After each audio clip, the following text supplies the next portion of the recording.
On November 20th, 2018, an automobile accident occurred at the intersection of Shepherd and Dunn Streets in Houston, Texas, between a compact car and a tractor trailer. At this intersection, the truck driver had a flashing yellow light while the car driver had a flashing red light. Neither driver claims responsibility for the accident. The car driver, Miss Reed, claims to have made a full stop at the light before entering the intersection and that Miss Nevels did not slow down prior to the collision. The truck driver, Miss Nevels, claims to have been braking before the collision and that Miss Reed did not stop at the flashing red light.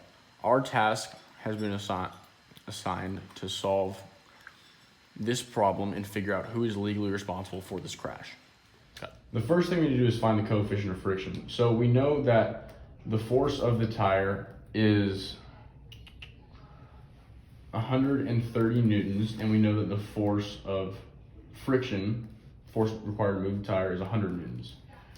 To find the coefficient of friction, the equation is normal force times the coefficient of friction equals frictional force. We can change this to be frictional force over normal force equals coefficient of friction. We can then say 100 over 130 equals the coefficient of friction, which is equal to approximately 0.77. This is the coefficient of friction for the car. Yeah. We were also given that the truck's coefficient of friction between the road and the tires was 70% of the cars. So we know that the truck's coefficient of friction is 0.77 times 0.7, which gives a value of 0.54. Okay. After finding the coefficient of friction for the car and the truck, we can then use that to find the velocity. First, we need to start with this formula again. Force of friction equals coefficient of friction times normal force. But we also know that force equals mass times acceleration.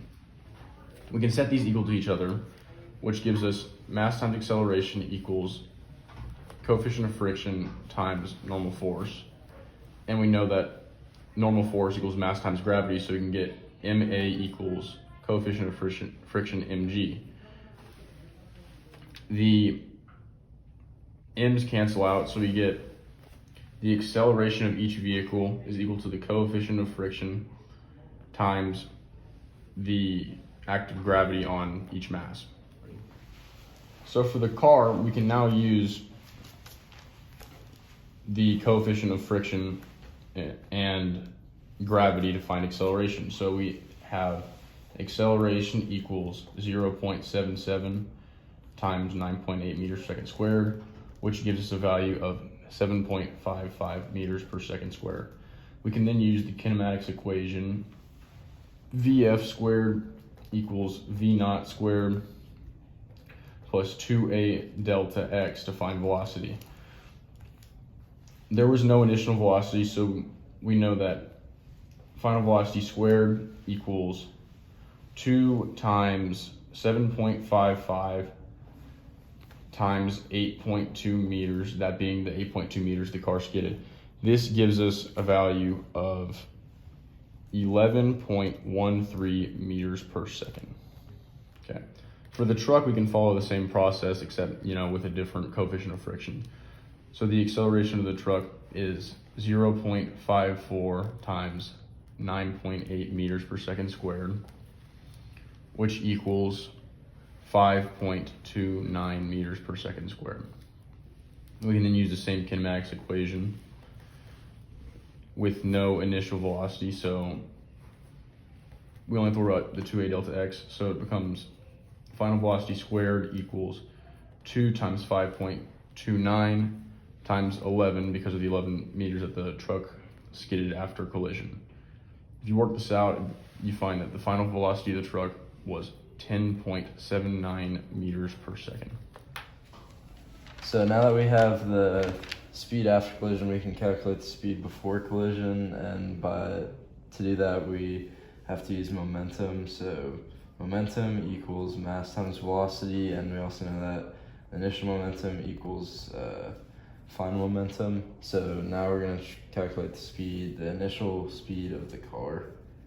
So since we know initial momentum equals final momentum, we can set up that mass of the car times initial velocity of the car equals mass of the car times final velocity of the car plus mass of the truck times final velocity of the truck.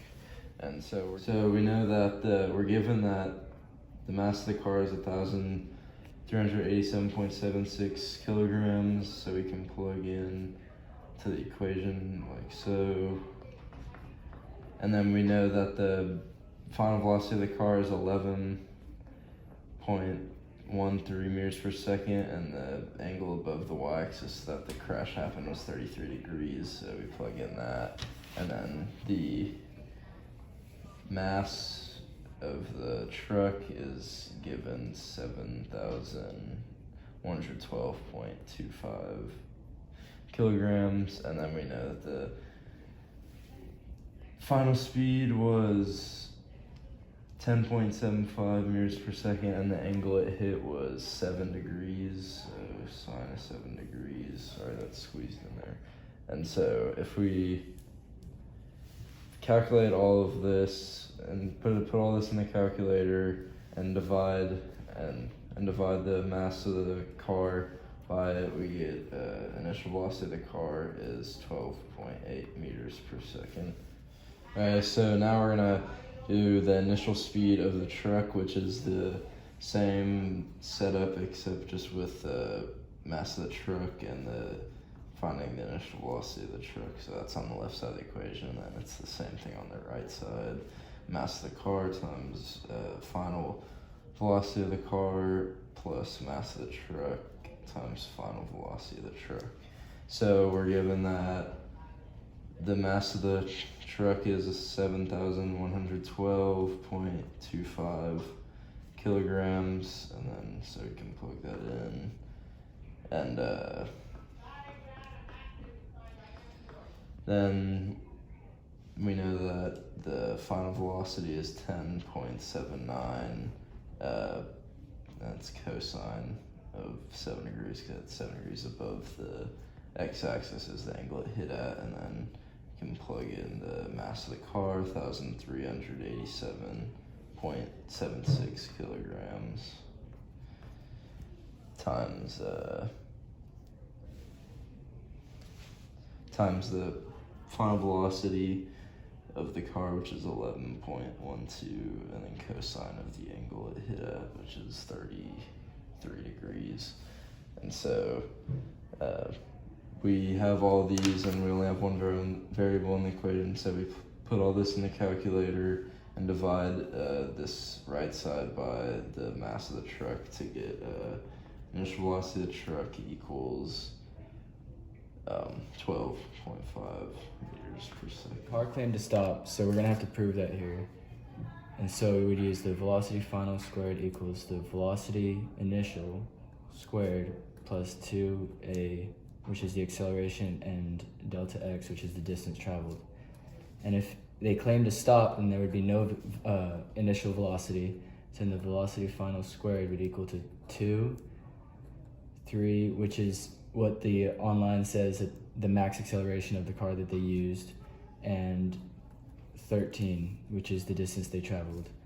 So with this, it would come out to be 8.8 meters per second if they stopped. Okay, so after doing all the math, we came to find that the car was actually traveling at 12.8 meters per second before the moment of impact, and the truck was actually traveling at 12.5 meters per second. The car claimed to be going, well, the car claimed to have stopped, which would have meant they would have gone 8.8 meters per second at their very fastest, which means the car was lying. They did not stop. The truck also lied because they were going 6.7 meters per second, which is almost half of what they're actually going. However, because the car had a flashing red light, they were legally required to stop, while the truck only had a flashing yellow light, which means just proceed with caution. Therefore, the car is at fault for the accident and should be punished likewise. The information we've been given is that the car's tire weighs 130 newtons. Additionally, we know that it takes 100 newtons of force to move the tire. We also know the truck's coefficient of friction between its tires and the road is 70% of that of the cars.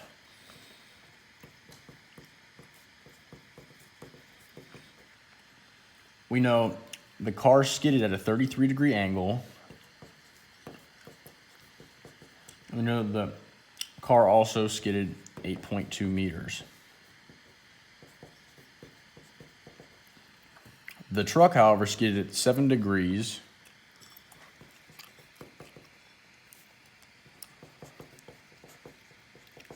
and a distance of 11 meters. We know the car weighs 13,600 newtons and that the truck weighs 69,700 newtons.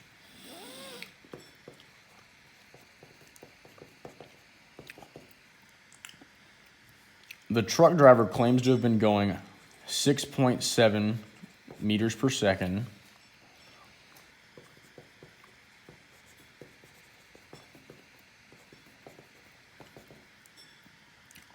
And the car claims to have stopped completely, meaning they were at 0 meters per second before they reaccelerated.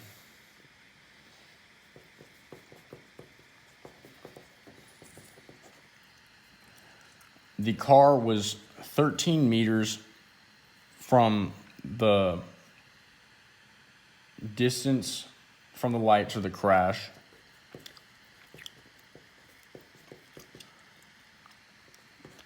And Ford said that the max acceleration of his vehicles is this particular vehicle is 3 meters per second squared.